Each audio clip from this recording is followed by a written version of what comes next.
Welcome to this episode of Shakespeare's Sonnets on Who was William Shakespeare.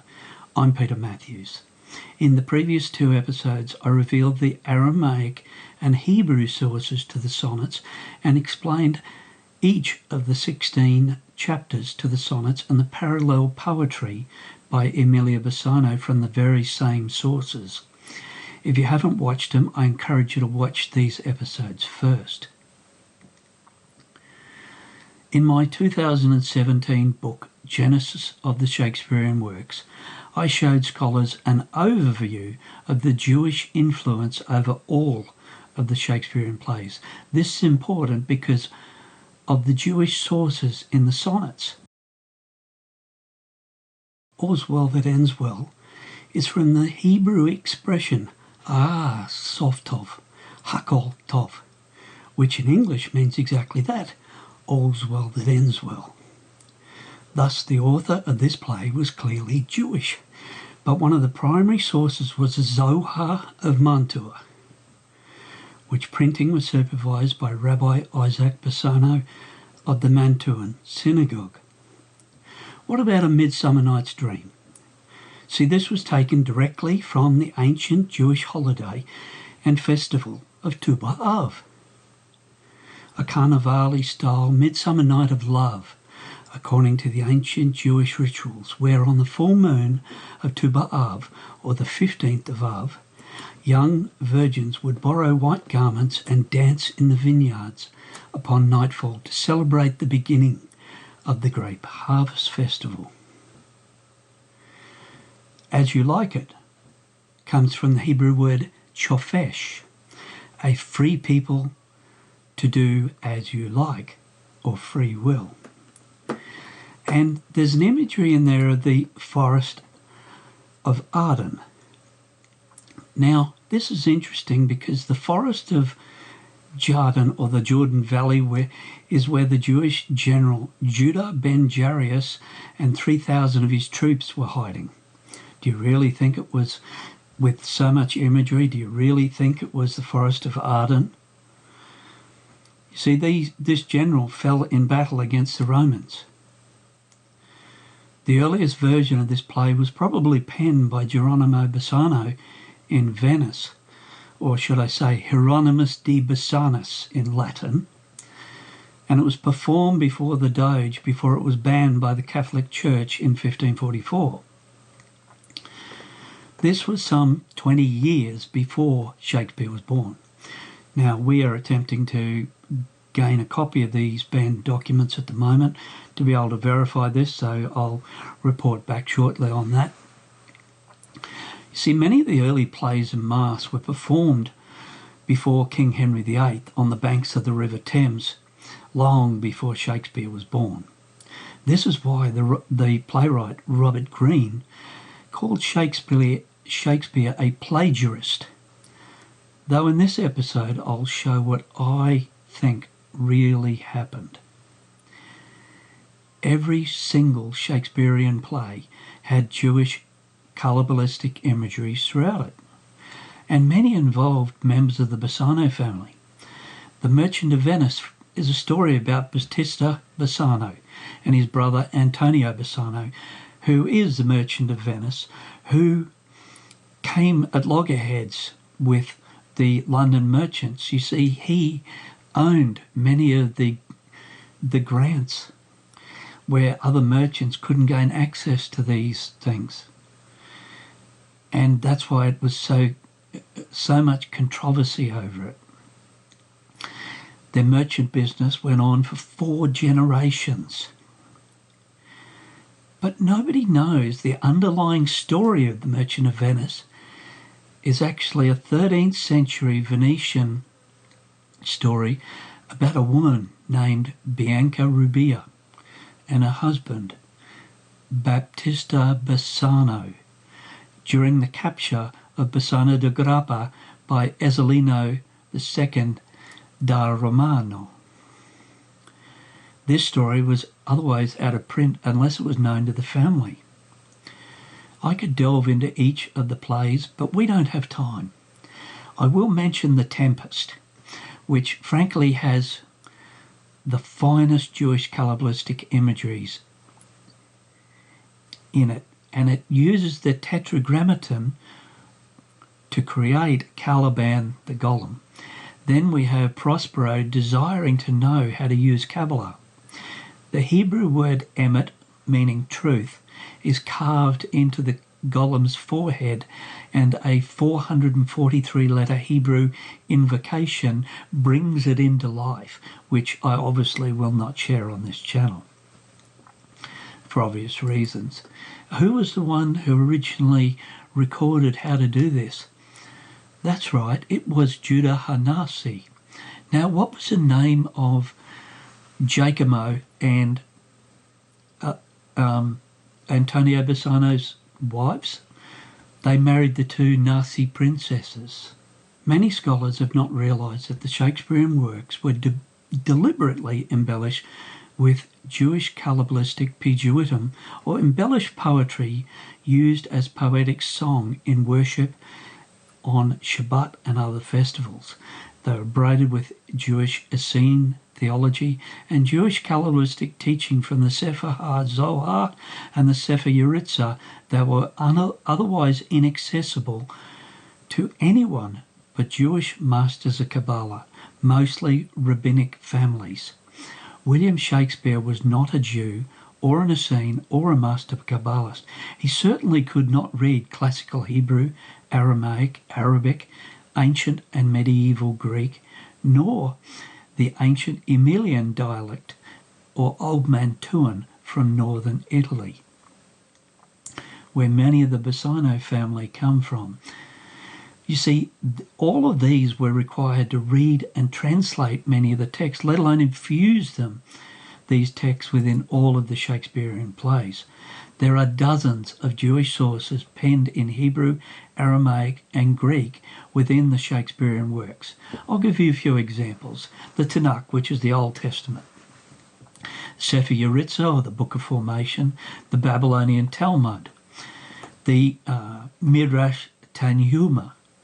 Sefer Raziel HaMalak, or Book of Angel Raziel, Targum Ecclesiastes, or the earliest rabbinic commentary on Ecclesiastes, the Zohar of Mantua, 1557 to 1558, in 3 volumes.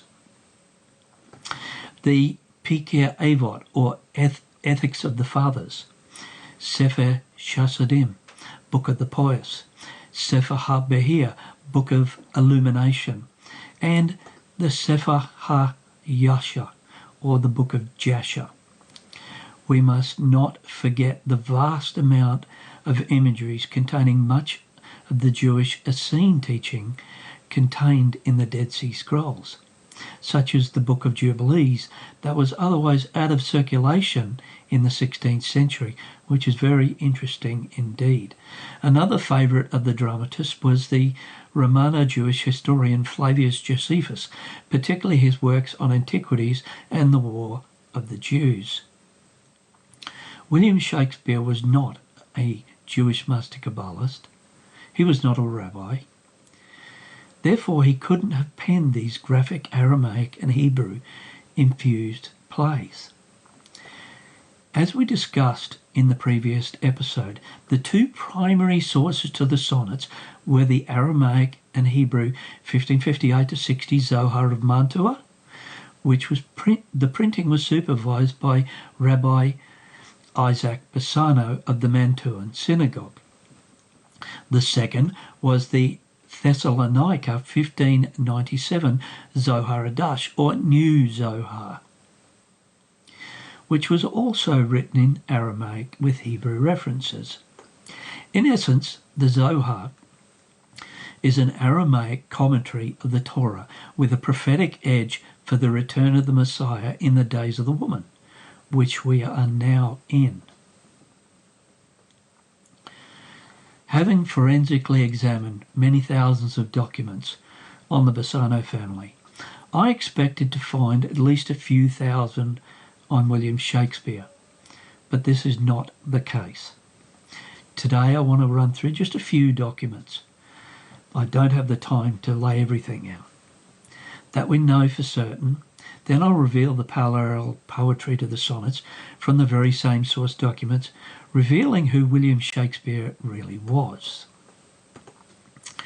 One of the earliest entries recorded his father Johannes Shakespeare in 1552 as a tanner and glove maker in Henley Street, Stratford,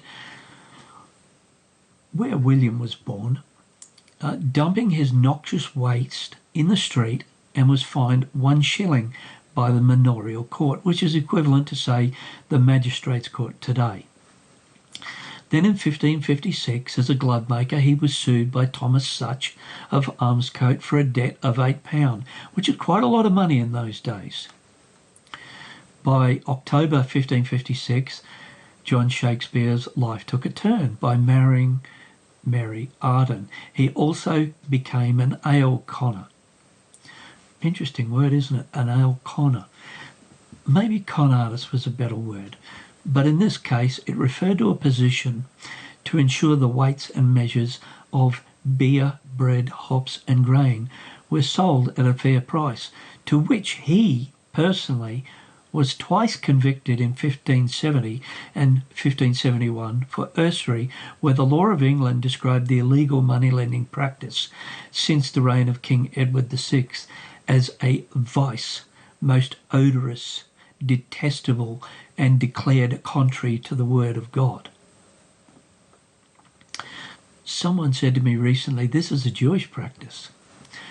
Yes, it was in England prior to 1290 AD, and was the major reason why they were expelled from England. But John Shakespeare was certainly not Jewish. And pretty much everyone in England knew all about that. So I don't agree with that argument.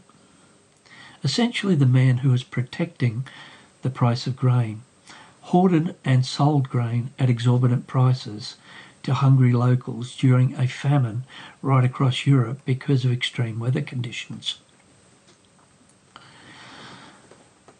William followed in his father's footsteps. He was prosecuted in 1598 for tax evasion and price gouging or extortion, specifically by hoarding grain over a 15-year period and selling it at exorbitant prices to hungry locals, similar to what his father did. This is who the Shakespeare family were. Common criminals who took advantage of local families during a dearth or famine. It is no wonder he had a lot of informers who targeted him for coin to Queen Elizabeth I. If you don't believe me, look up the legal documents for yourself. Where did William Shakespeare learn these skills?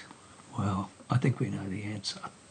As we know, John Shakespeare was elected as an ale conner in 1556, and within 12 months he was fined 8p for dereliction of his duty on 3 occasions. By 1558, John Shakespeare was appointed as a town constable. It's a bit like Hot Fuzz with Simon Pegg and Nick Frost, except Shakespeare's father was one of 4 constables for the greater good. In 1561, John Shakespeare and John Taylor were appointed as chamberlains, in this case equivalent to overseeing the accounting of the shire. What a lucrative position for a con artist or money lender, illegal wool seller, price gouger and tax evader, owing a whopping £132 to the Crown. Like I said, they were common criminals, which ancillary evidence reveals them as dangerous thugs, where many people feared for their lives. William Shakespeare, as we know him today, was born Guilelmus Filius Johannes Shakespeare in April 1564, which is Germanic for William, son of John Shakespeare. There was no E or A in the spelling of Shakespeare. He was likely born a few days before his baptism in the Holy Trinity Church on Wednesday the 26th of April, 1564. The plague broke out soon afterwards in July 1564. Now,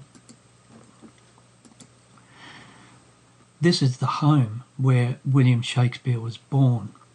2 years after William's birth, John Page brought a charge of detenue, or the wrongful detention of another person's goods, against Richard Hathaway, John Shakespeare's father-in-law. He sought £8, and John Shakespeare was guarantor. The lawsuit soon disappeared. Whether settled or thuggery, we do not know. The following year, John Shakespeare was elected as one of 14 aldermen of Stratford-upon-Avon in 1565, during a time where they struggled to find representatives for council. John Shakespeare was elected mayor in September 1571, around the time William attended this school, the King's New School, which was later renamed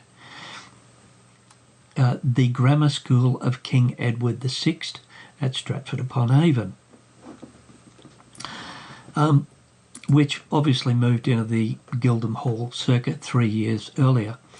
Traditionally, they went up until the age of 5 to some sort of prep school and a dame school for the girls to get them ready for grammar school. There are no records of William Shakespeare finishing grammar school.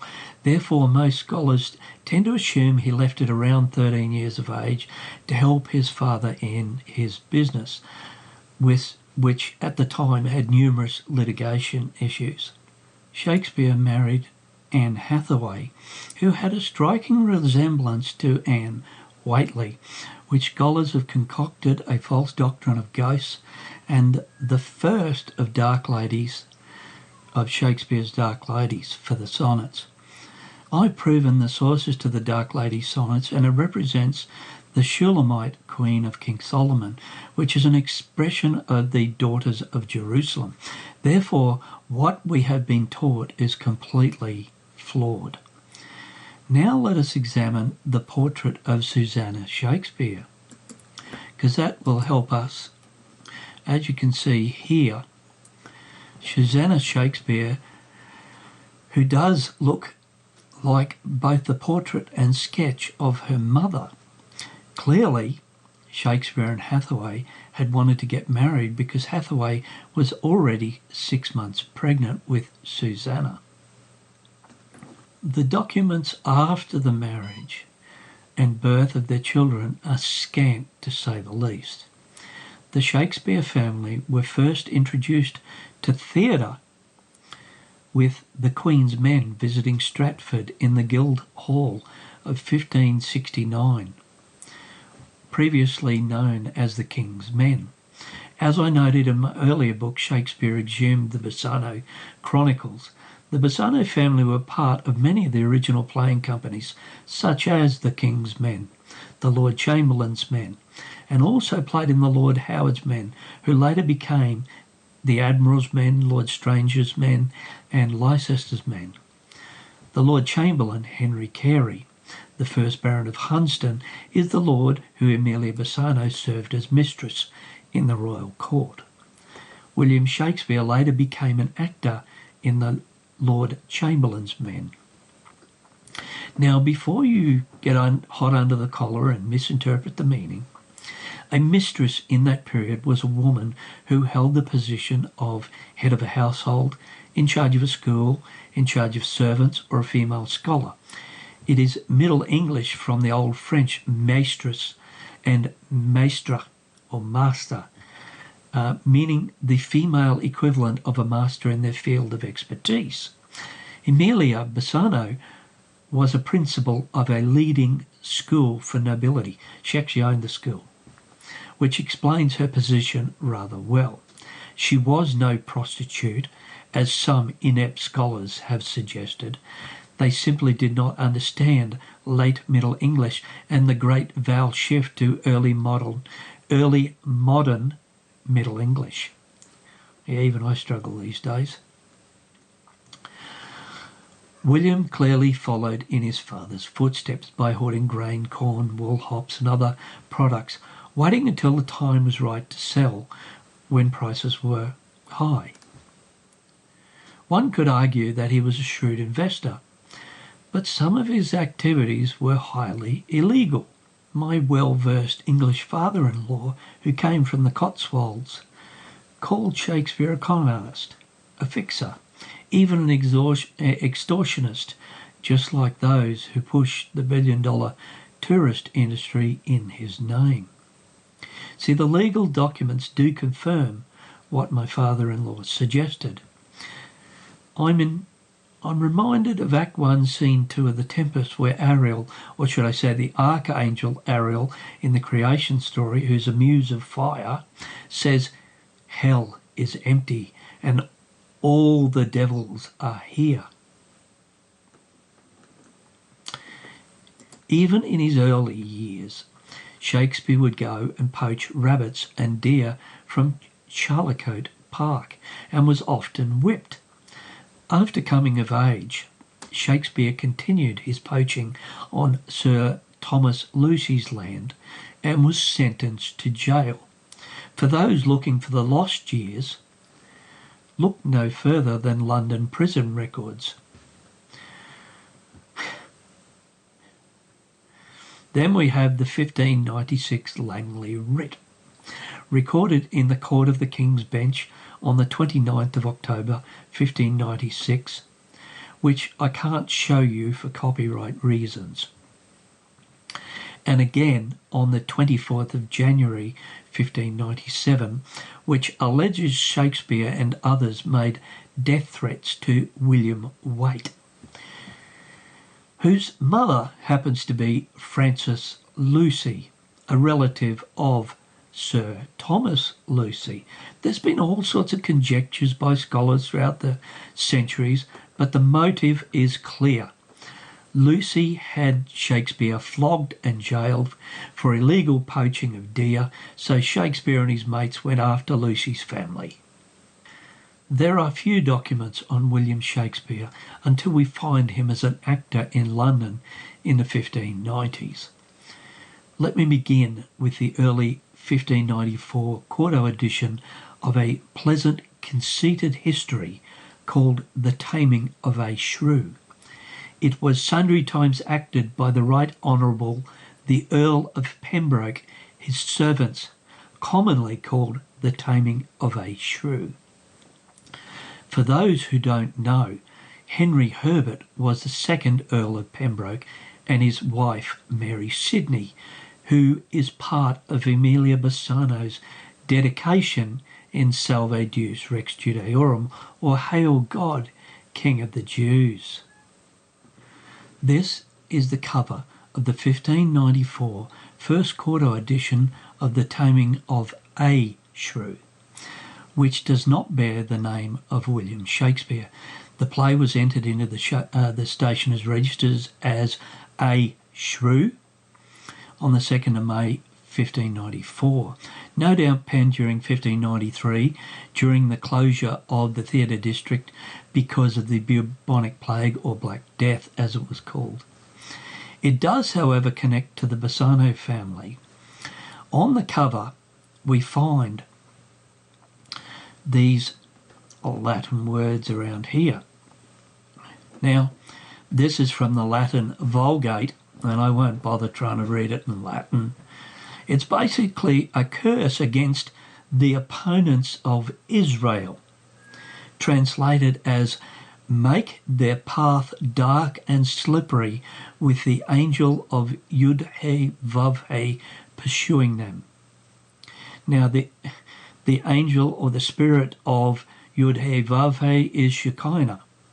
So this is the image in the top section here of Shekinah with the open book of Torah.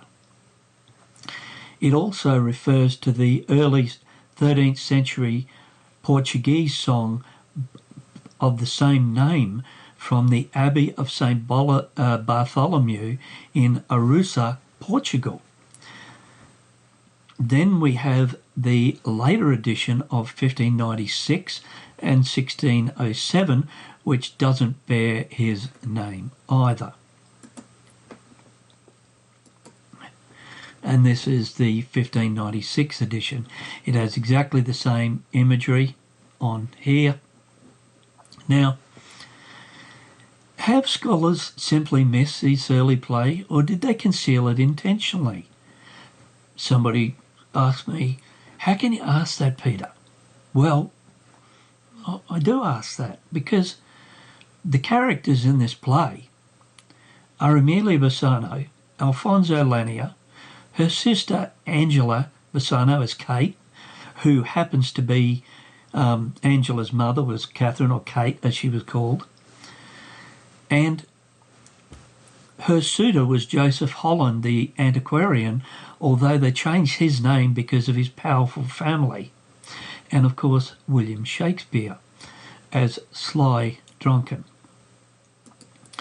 Now, before you get upset, William Shakespeare's father worked as a beer taster. It was part of their lives. William's mother, real-life brother-in-law, was named Thomas Sly of Lapworth, and William Sly eventually became an actor with Shakespeare or at least by 1603. There is a play inside a play with Shakespeare depicted as a drunken tinker who was conned into thinking he was a lord by this tapster or barman. Now, this character of the tapster is very important because it connects to Willobie His Avisa and Shakespeare that I mentioned briefly in the previous episode. The scene opens with the tapster calling Shakespeare a drunken slave, trying to wake Shakespeare lying in the gutter, and the Lord enters after the tapster throws Sly out the door. And the Lord's servant says, "My Lord, 'tis nothing but a drunken tinker." I think I've got the prepared over here, and here it is here. And he says his head is too heavy for his body. Who is it that fits this bill, that his head is too big for his body? Well, we all know that's an imagery of William Shakespeare. They put the Lord's clothes on him. He wakes up in the Lord's bed, where the Lord, the servant boy, and the Bassano family of musicians are playing sweet music with a shoulder of mutton, a little vinegar, to make our devil roar here. Very interesting. And then we find the Lord saying, "Very well, Sirrah, see that they want nothing." Sirrah is a Hebrew word for an ancient cistern or wellspring that doesn't stop flowing from Psalm 42, with the roar of waves directly from the Aramaic and Hebrew Zohar of Mantua. It's talking about the waves of creation, the waves that are right through, happening everywhere right now. So why is this play so important, you might be asking yourself? The tapster is cited as a host in the later 1623 First Folio edition after the tapster's death. Neither the 1594, the 1596 or the 1607 bear the name of William Shakespeare as a playwright. In fact, he is not mentioned at all. In the First Folio, Shakespeare is noted as, what does it say? The names of the principal actors in all these plays. So William Shakespeare, Richard Burbage, John Hemmings, and it goes on all the way through. Now, and you can even see William Sly down there.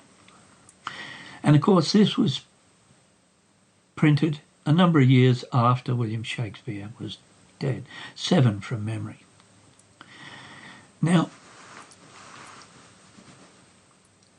he is not noted as a playwright. If he did write it, then I believe he plagiarised this play.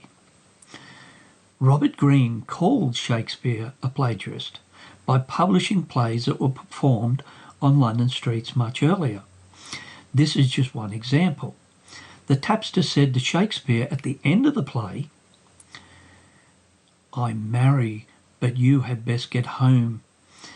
Get you home, for your wife will curry you for dreaming here tonight."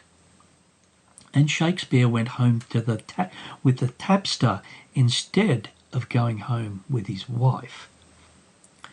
Now this is the first suggestion of Shakespeare's bisexuality. So now I'd like to mention what Ben Jonson wrote about William Shakespeare. This is Ben Jonson's work, which was published after his death, and it's called Timber or Discoveries Made Upon Men and Matter. Yeah, it's 4 years after his death, or 25 years after the death of William Shakespeare.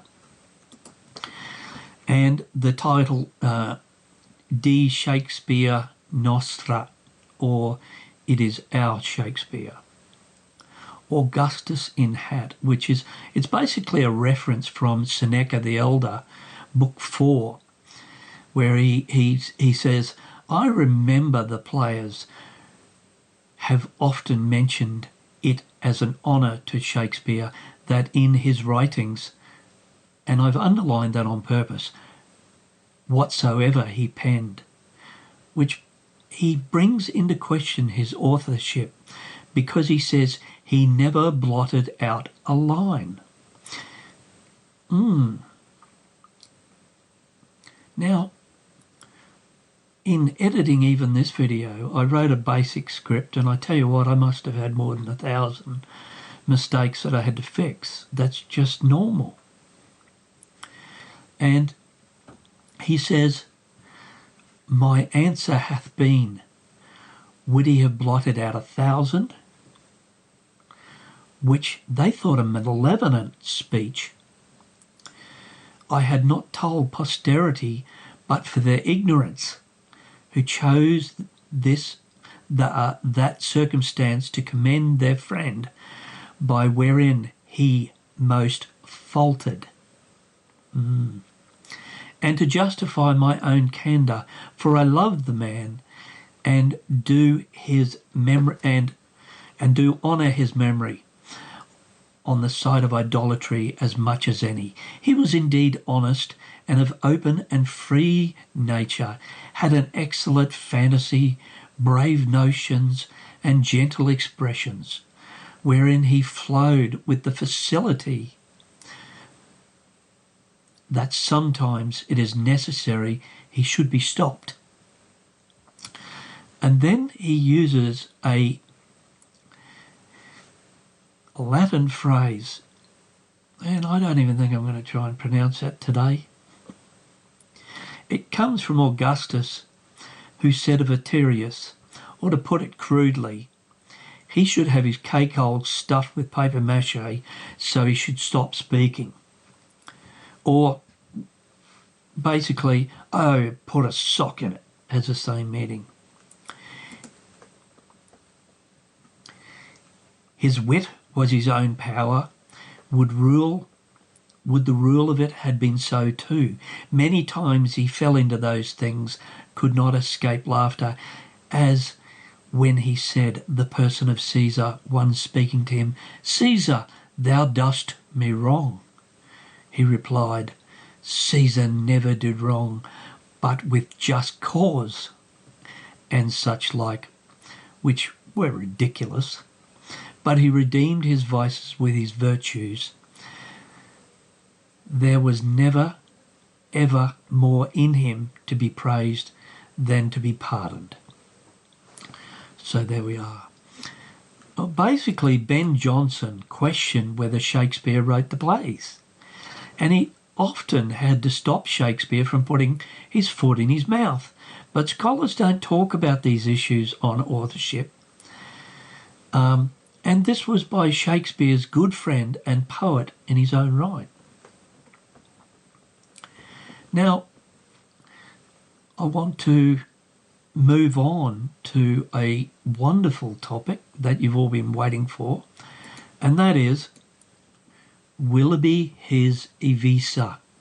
Willobie His Avisa is a poetic work on the evil-disposed men of several dispositions and the chastity of women, derived from the very same Zoharic sources of Salve Deus Rex Judæorum and the Sonnets, with some citations from John Florio's 1591 collection of Italian proverbs titled Garden of Recreation, to throw Henry Wriothesley, 3rd Earl of Southampton, off the scent, because he could have prevented it from being published. You see, Emilia tells the reader that she used the library of Henry Willobie, who was born in 1570 and died in 1593, who most scholars presume had died soon after graduating from Exeter College, Oxford, on the 28th of February 1594, though his death record shows that he was buried on the 25th of February 1593 at St Botolph's, Aldgate, London. For the other Henry Willobie that they cite, of Wiltshire, who died in 1596, previously recognised the poet, was only 2 years of age upon death. Henry Willobie cannot be the poet, having died prematurely in 1593, though he was the perfect cover to publish Emilia's scathing true story. In the Aldgate record, it shows Henry Willobie of 25th of February 1593, who was working as a tapster, a barman, lying in Ego, or living alone at the former home of Samuel Powell, a broker dwelling at the sign of King David. Henry Willobie had no surviving wife, just as the poet revealed in the Taming of a Shrew. So in Willobie His Avisa, as the story goes, Emilia, as Avisa, which I'll come to in a minute, was beset upon by a myriad of competing suitors, all of which she rejected because of her deep faith in God. Juno, who she called a filthy beast that came to give her wealth and great riches, and old Helicon, the patron of England's Helicon, Henrico Willoughbygo, not Henry Willobie. It's referring to Henry Carey, the real patron of the Lord Chamberlain's men, who in the work is associated with William Shakespeare. Emilia named Carey a old devil that lived in a castle, dropping the play name Love's Labour's Lost, friend of W.S. William Shakespeare, that turned from comedy to tragedy, where another could play his part better than himself, linking to what Ben Jonson had said. You see, Carey offered secret gifts in line with the notes of Simon Forman. In Canto 1, we find Emilia tells of how these suitors tried for 10 years. Wanton love hath had a fall. 10 years have tried this constant dame, until her sire, the mayor of the town, for the Mayor of London at that time was Sir William Rowe, who died on the 23rd of October 1593, the very same month Willobie His Avisa is dated. Is this a coincidence? I very much doubt it. The nature of the relationship between Henry Carey and William Shakespeare is revealed in Canto 44, and it's very interesting, where we find Carey had a secret disease of the prostate, assisted by Shakespeare. The secrecy of his disease unto his familiar friend, or intimate friend, W.S., who not long before had tried the courtesy of like passion, again alluding to Shakespeare's bisexuality. But Shakespeare blamed Emilia for the disease, where he asked Carey, "Tell what she is that which thee so, I swear it shall no farther go." Soon after the story, W.S. talked with H.W., which I assume is Henry Willersley, 3rd Earl of Southampton, who violently assaulted her after the recommendation from W.S. to use all forms of persuasion. Rather sick. "I think in time she may be won," he says. Absolutely disgusting. Interestingly, in Hebrew Gematria, the surname Withersley emulates the potential for wickedness, a son of incest. Very interesting indeed. Now, what about Shakespeare? The name Shakespeare represents one who had two paths, where he could have been a tree in the temple of the Lord. But the surname also means obstinate, cunning, wanting. Instead, he chose to mutter, slander, walk the great highway of foul adulteries. In other words, the sullied, from Sonnets 17 and 53. So, would William Shakespeare really write the sonnets in this tone about himself? I don't believe Shakespeare had any clue what the sonnets really meant. Had scholars connected "There did the rose and lily lie, that bravely decked a smiling face," and the rose, the imagery of the rose is a rose of Israel. If they'd understood this, they would have realised Emilia wrote both works. Now to Avisa. The Spanish name Avisa is translated to Hebrew to warn. In the same way, she warns us of the need for purity to enter the world to come in the sonnets and in Salve Deus Rex Judæorum. Emilia wrote in the same language and tone in all three volumes, desiring to protect the chastity of women so that all women are not sullied by evil-disposed men. In Willobie His Avisa, Emilia told her real-life story over the tale of Isabella, or Avisa in Spanish, Countess of Gloucester, wife of King John, with another wonderful Zoharic layer, just as the sonnets. Emilia explains her truth in the Latin phrase. I won't even bother. I'll just for the name Avisa, that she translates as a loving wife that never violated her faith, is always to be beloved. Not wanting to give away the Hebrew and Aramaic origins. It's found in Sonnet 53,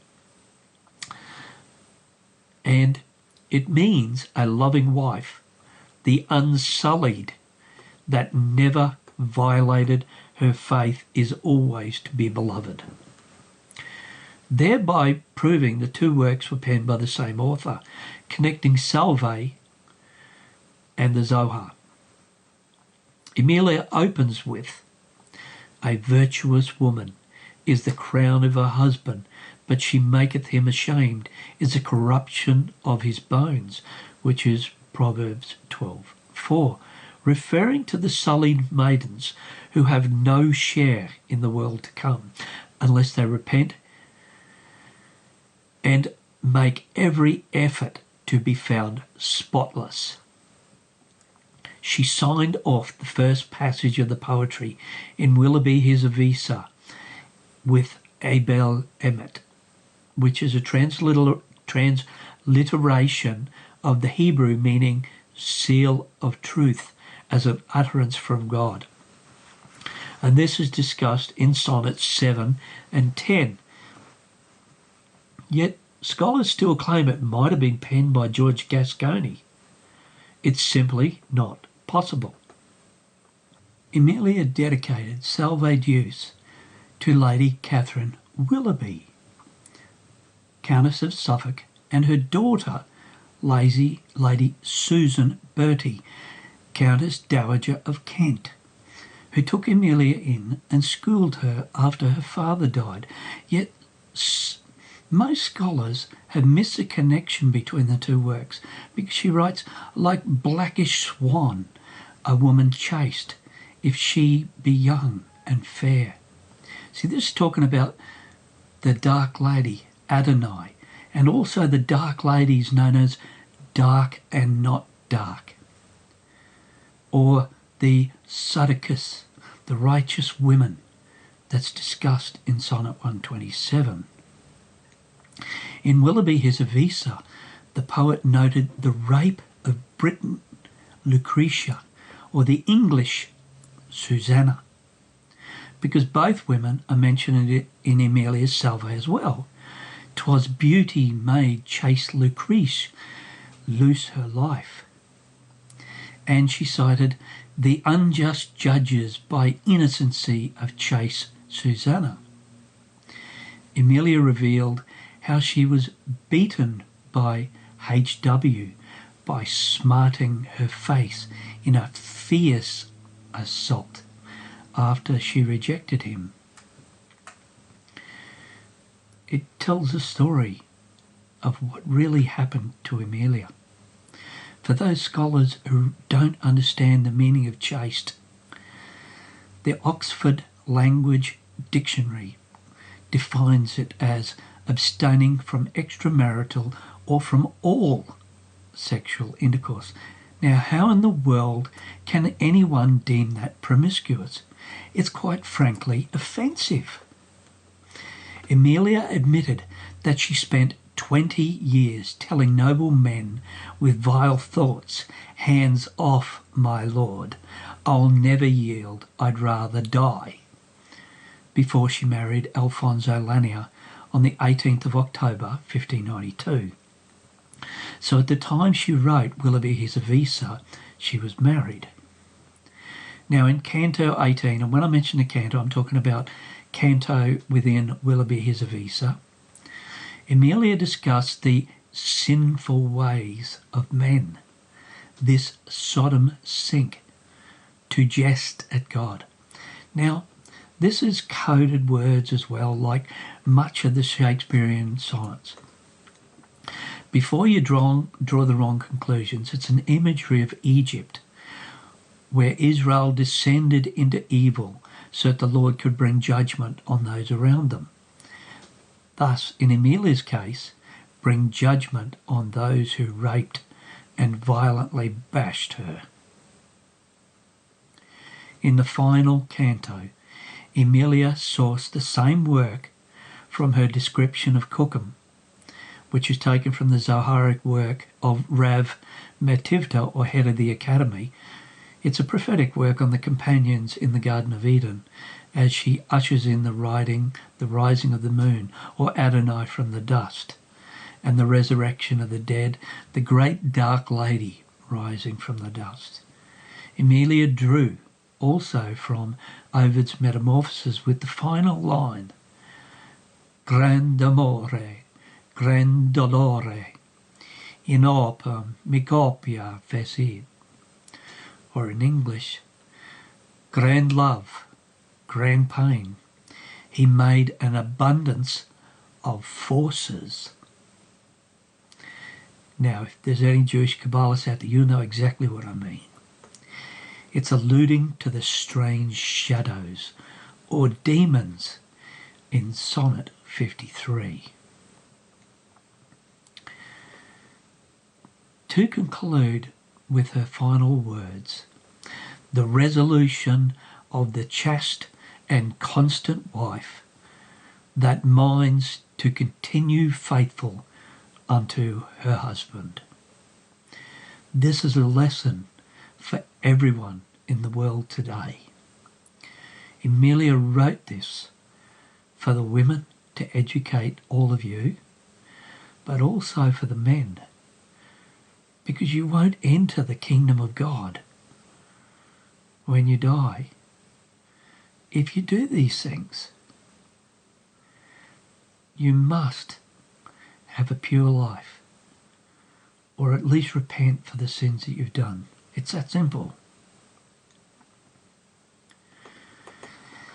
So thank you very much for watching. Subscribe to the channel, and there's so many more to come. I'll explain each sonnet and what they really mean. Thank you. Bless you.